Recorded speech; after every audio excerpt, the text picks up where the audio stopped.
Debat Capres malam hari ini akan menjadi senjata pamungkas terakhir bagi para capres sekaligus juga tim pemenangannya ya untuk meyakinkan masyarakat Indonesia sebelum acara puncak pada 14 Februari mendatang. Lalu bagaimana persiapan sekaligus juga tanggapan dari masing-masing tim pemenangan? Sudah bergabung bersama dengan kami di studio CNBC Indonesia hari ini sudah hadir ya. Pertama adalah tim pemenangan dari paslon nomor urut 1 Sekretaris Dewan Pakar Timnas Amin Wijayanto Samirin. Mas Wija, apa kabar? Kabar baik, Mbak Maria. Sehat ya. Sehat, alhamdulillah. Kemudian dari paslon nomor urut 02 ada Herman Khairon selaku juru bicara TKN Prabowo Gibran. Halo Pak Herman.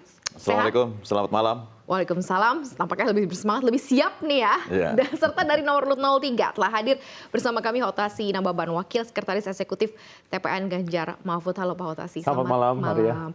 Dan juga bergabung Chief Economist CNBC Indonesia, Pak Anggito Abimanyu. Halo Pak Anggito, akhirnya aku bertemu denganmu.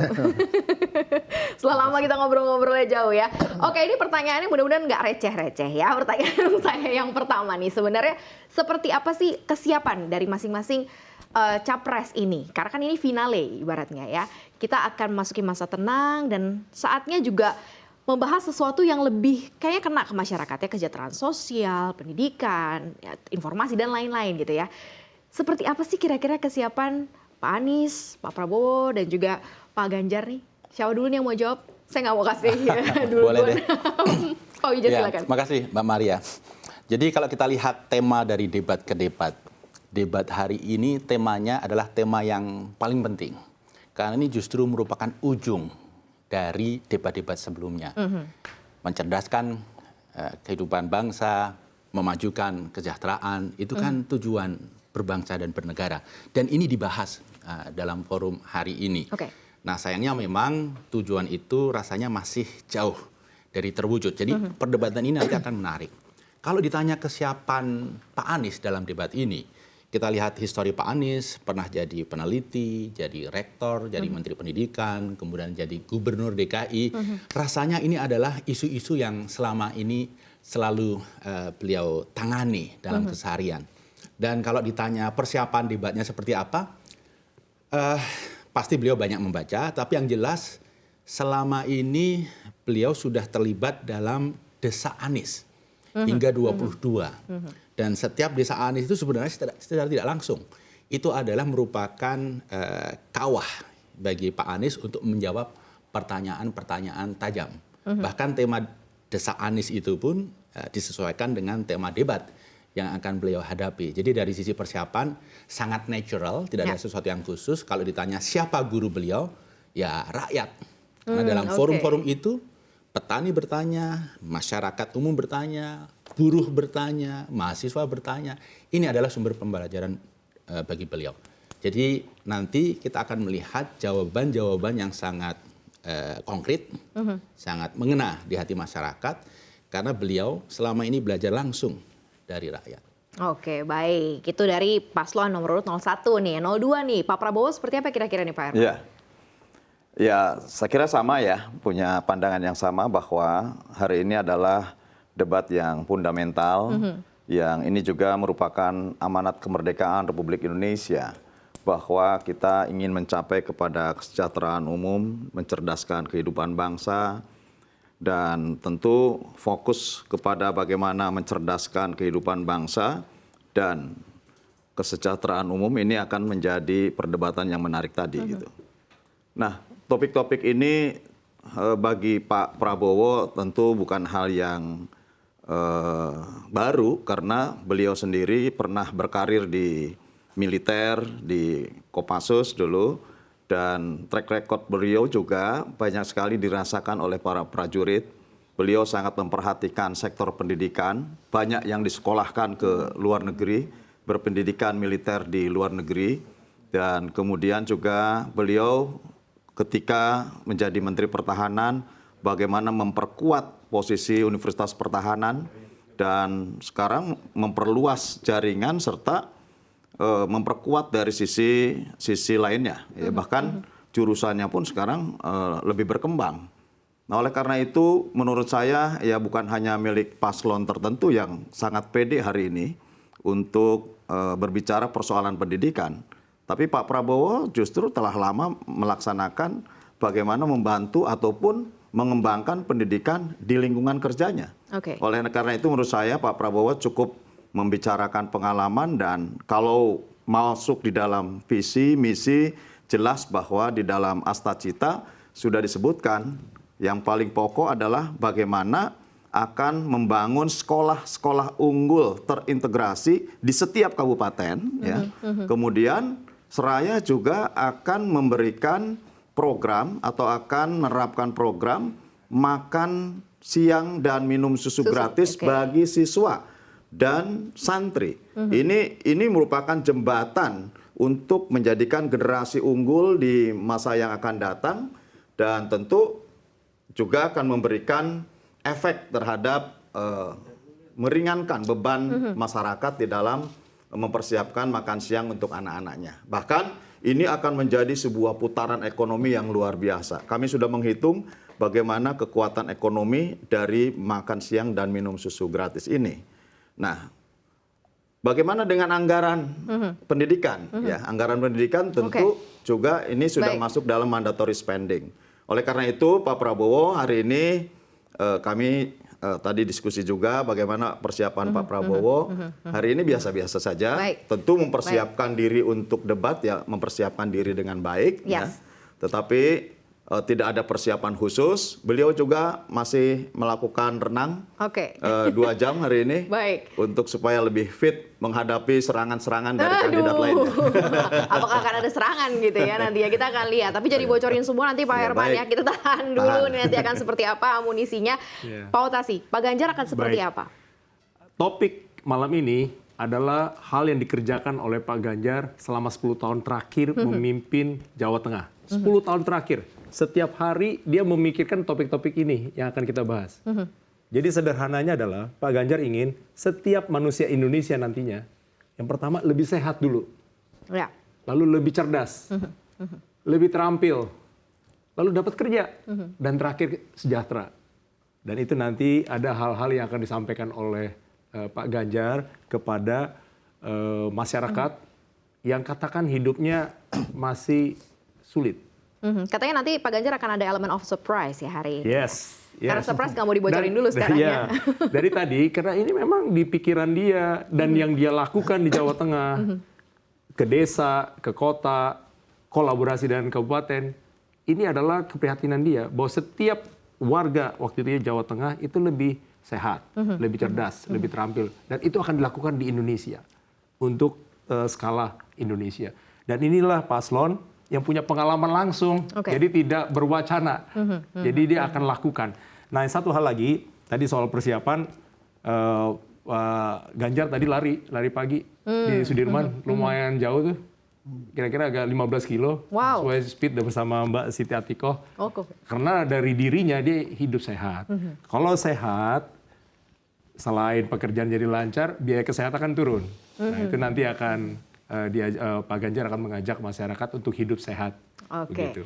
Baik. Jadi kayak diskusi dengan para perwakilan tim pemenangan saat ini sudah hadir, tapi tadi masing-masing sudah memberikan statement awal gitu ya, seperti yang tadi saya sudah mention bahwa kesejahteraan sosial, kemudian kebudayaan, pendidikan, terutama juga pendidikannya, teknologi informasi kesehatan, ketenagakerjaan, sumber daya manusia dan inklusi ini sudah dibicarakan atau sudah dielu-elukan, sudah di-mention dari awal-awal ya sebelum kontestasi ini mulai gitu ya. Pak Anggito tadi juga udah dengar masing-masing ya Pak ya, dari masing-masing tim pemenangan. Bansos tadi juga di-mention lagi nih tadi barusan gitu ya. Terus plus tadi dapat bocoran kata penutup ditambah dari 2 menit jadi 4 menit. Jadi ada ruang yang lebih panjang ya, karena mungkin ini final gitu ya, untuk bisa benar-benar masuk kepada pemaparan atau mungkin statement akhir gitu ya sebelum nanti masa tenang. Gimana nih Pak Anggito? Apa sebenarnya mau kita cari sih dari masing-masing calon di tema kali ini? Ya, ini ada 8 topik ya, subtopik. Saya yakin paslon tahu banyak, tapi juga paslon tidak tahu banyak. Karena topiknya begitu luas ya, dan begitu beragamnya.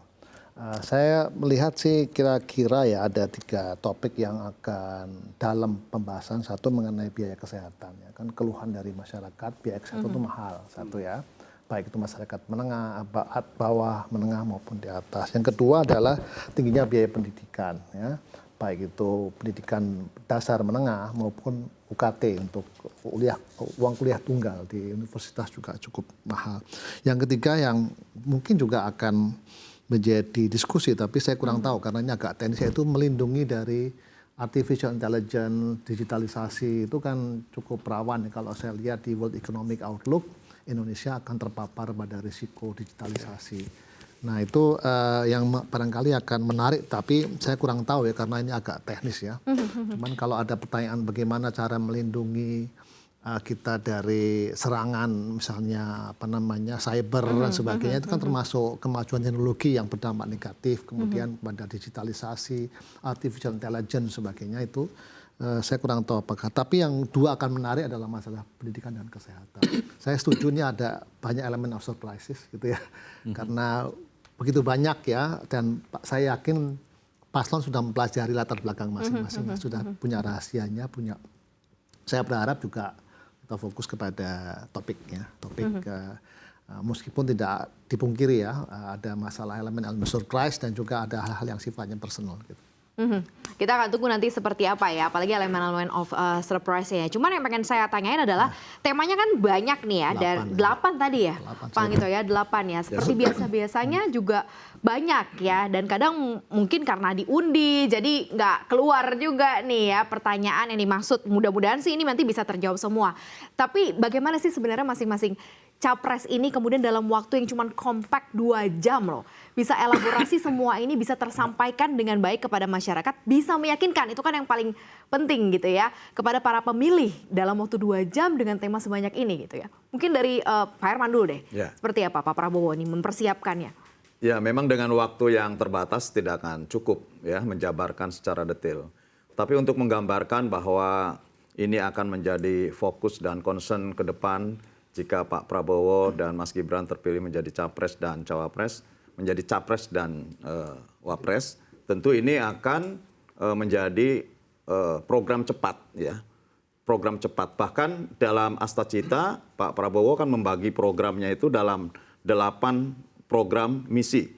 Kemudian diturunkan menjadi 8 program cepat dan 17 program yang itu akan lebih fokus. Dan salah satu dari sekian program itu adalah penekanan bagaimana pentingnya pendidikan dan kesehatan.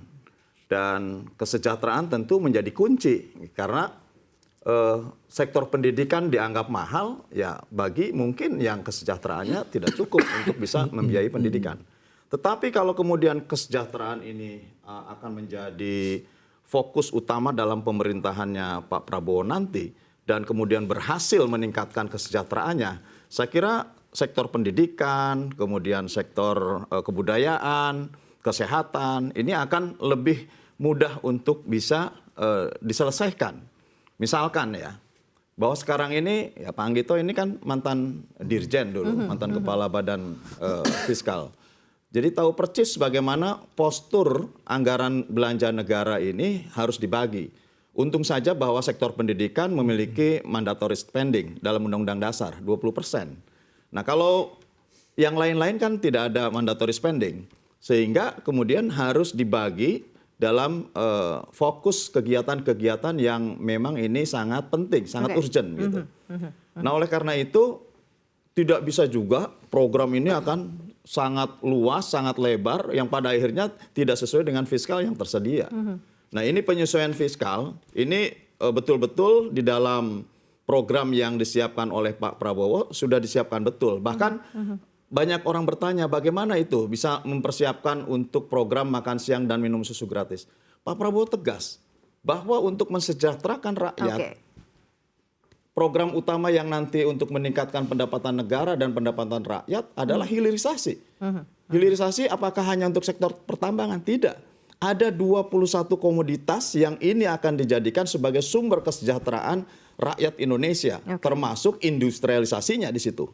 Nah, dari sinilah kemudian bisa menjadi sumber pendapatan rakyat, sumber kesejahteraan masyarakat, dan tentu pada akhirnya ini akan menjadi penopang terhadap apakah itu sektor kesehatan, sektor pendidikan. Karena secara otomatis bahwa jika government spending-nya terus naik gitu ya, pasti sektor pendidikan karena ada mandatory spending-nya juga pasti naik terus, dan alokasi untuk menyelesaikan karena Pak Prabowo punya program untuk membangun kesehatan yang komprehensif di setiap kabupaten supaya tidak harus orang itu dirujuk jauh ke tempat lain.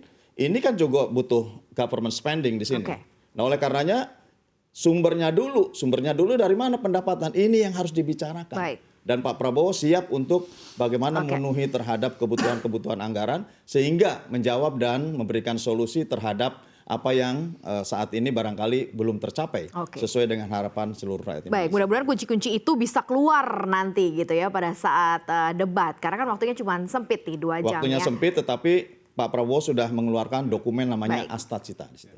Kalau Pak Otasi, Pak Ganjar akan seperti apa memanfaatkan 2 jam yang Kalau kompak? seseorang yang sangat memahami persoalannya, hal yang sederhana hal yang rumit bisa disederhanakan dan bisa disampaikan dalam waktu singkat. Artinya dia sangat memahami dan Pak Ganjar akan lakukan itu. Topik malam ini adalah menyangkut manusia, investasi manusia, human capital. Bagi program Ganjar Mahfud itu ditempatkan yang pertama. Dalam visi misi Ganjar Mahfud itu menyerap sampai 60% menggambarkan bagaimana program-program tadi kesehatan, pendidikan, seterusnya sampai kebudayaan. Digitalisasi juga bagian daripada investasi manusia. Ya. Kalau di sebelah ada makanan gratis, kalau Pak Ganjar Mahfud menyediakan internet gratis. Kenapa? Internet ini itu membuat akses kepada semua anak orang Indonesia, mau dia miskin atau kaya itu sama. Dia bisa mengembangkan bakatnya, dia bisa mendapat edukasi yang baik, dia bisa berbisnis, maka itu perlu gratis. Dan kalau internet gratis itu pengeluaran. Orang-orang ini banyak menengah bawah ini banyak pengeluaran ke pulsa, itu bisa turun. Penghematan ini bisa digunakan kepada yang lain, kepada makanan yang lebih bergizi. Tentu juga program kesehatan itu akan diutamakan di promotif preventif, bukan kuratifnya penyembuhannya. Jadi investasi manusia ini penting bagi Pak Ganjar. Sebelum kita membangun hal yang besar-besar, manusia dulu. Dan setiap manusia Indonesia akan merasakannya dengan Ganjar memimpin. Karena itu di dalam pikirannya dan itu yang telah dilakukannya selama 10 tahun ini. Oke, jadi based on experience ya Based semuanya on his ya. own experience, hands on, tidak berwacana. Dan itulah hati dia, pikiran dia, perasaan dia akan mengangkat manusia Indonesia lebih baik. Oke, kalau Pak Anies gimana? Wisma gratis, internet gratis, Pak Anies apa nih yang gratis nih kira-kira? Jadi Pak Anies akan menyampaikan fakta, menyampaikan pengalaman konkret, dan akan menyampaikan rencana konkret. Sudut pandangnya adalah Indonesia ini kaya dengan sumber daya alam. Indonesia ini juga kaya dengan sumber daya manusia. Tetapi walaupun kita punya 2 modal terbesar untuk sejahtera, faktanya kita belum sejahtera. Nah, nampaknya Amin melihat ada ketidakseimbangan karena pengembangan fokus di sumber daya alam itu seolah lebih diutamakan daripada pengembangan sumber daya manusia. Ini yang akan dielaborasi. Misalnya masalah pendidikan. Pak Anies akan menyampaikan bahwa seluruh rakyat Indonesia punya akses pendidikan yang terjangkau dan berkualitas. Mereka yang masuk SD sudah pasti bisa lulus SMA karena jumlah bangku yang konsisten dari level ke level. Dan tidak hanya itu, PAUD juga akan mendapatkan perhatian karena pembentukan watak, karakter, semangat kerja, disiplin itu justru di PAUD. Sehingga PAUD akan dapat perhatian, para pekerja di PAUD juga akan mendapatkan insentif. Guru-guru juga akan mendapatkan perhatian, guru honorer akan diproses, yang bagus akan menjadi P3K. Lalu kesehatan. Kesehatan ini penting. Kita tidak hanya fokus kepada mereka-mereka yang sudah berusia di atas balita. Tapi justru ketika sejak masih dalam kandungan. Jadi perhatian kepada ibu hamil, kecukupan nutrisi, jangan sampai anemi, kemudian pendidikan, itu mendapatkan perhatian. Karena kita ingin betul-betul mengadres stunting. Investasi ke depan tentang human capital itu nggak ada artinya ketika 1000 hari pertama ini tidak mendapatkan perhatian. Pak Anies juga akan mendorong keadilan kesehatan. Keadilan kesehatan untuk rakyat dan jangan lupa keadilan kesehatan untuk para tenaga kesehatan. Karena selama ini kita mempunyai banyak program yang ujung-ujungnya para nakes, bidan, perawat, dokter itu harus bekerja keras tanpa perhatian yang cukup. Jadi keadilan ini keadilan untuk semua. Yang tidak kalah penting adalah kesehatan. Seringkali kita fokus pada kesehatan saja. Padahal kalau kita ingin mengelevasi level kesehatan, semua kebijakan itu harus diwarnai oleh unsur ini. Sehingga Pak Anies juga akan menyampaikan health in all policies. Jadi semua kebijakan apapun itu, pengembangan infrastruktur, sanitasi, itu harus menyinggung aspek kesehatan. Yang lain yang akan juga dibahas adalah masalah kesejahteraan. Selama ini ketika kita mendorong program kesejahteraan, terlalu banyak fokus yang short term. Bansos. Ya, Pak Anies akan melanjutkan itu. Bahkan dijadikan bansos plus. Plus dalam arti apa? Jumlahnya ditambah, jumlah penerima ditambah, kemudian pelaksanaannya lebih governance.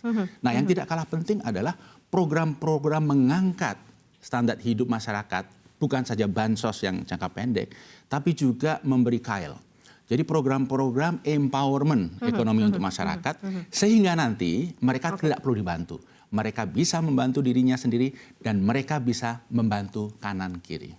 Oke, menghadirkan bibit-bibit unggul dimulai dari saat di kandungan begitu ya, sampai kemudian mencetak generasi-generasi yang benar-benar bisa menopang Indonesia di masa depan gitu ya, Pak Wijaya.